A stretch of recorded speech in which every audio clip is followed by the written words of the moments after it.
Dear students, इस मुख्तसर video के अंदर हम जानेंगे कि फ़ॉन्ट साइज़ क्या चीज़ है और फ़ॉन्ट साइज़ को किस तरह से इस्तेमाल किया जाता है।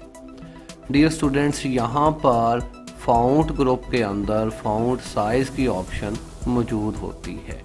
किसी भी फ़ॉन्ट के साइज़ को बड़ा या छोटा करने के लिए इस ऑप्शन का इस्तेमाल किया जाता है।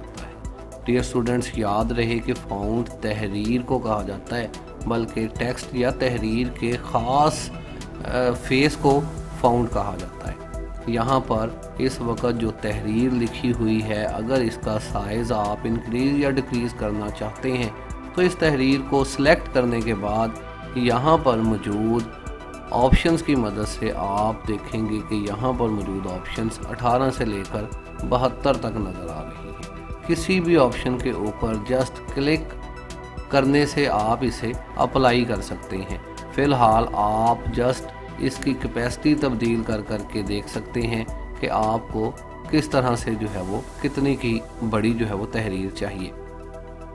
डियर स्टूडेंट्स, अगर आप यहाँ पर इससे भी बड़ी तहरीर या इससे भी छोटी तहरीर लिखना चाहते हैं, तब आप तहरीर को सिलेक्ट करने के बाद यहाँ पर फ़ॉन्ट साइज़ के अंदर जस्ट क्लिक कर सकते हैं। क्लिक करके यहाँ पर लिखा हुआ साइज़ सिलेक्ट हो चुका है। अब आप अपने हाथ से यहाँ पर कोई भी साइज़ टाइप कर सकते हैं।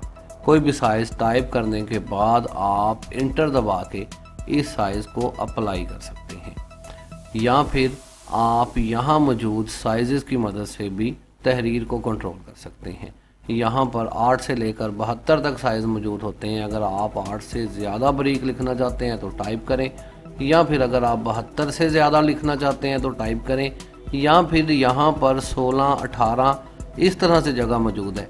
अगर आप चाहते हैं कि ना 16 तहरीर हो, ना ही 18 हो, 17 हो, तो फिर भी आप टाइप करें। आप हाथ से यहाँ पर 17 टाइप करें, इंटर करें, तो आपको वही तहरीर यहाँ पर मिल जाती है। डियर स्टूडेंट्स, उम्मीद है कि आपको इस मुख्तसर वीडियो के अंदर तहरीर के साइज़ या फ़ॉन्ट साइज़ के बारे में अच्छी तरह से मालूमात हासिल हो गई होंगी। शुक्रिया।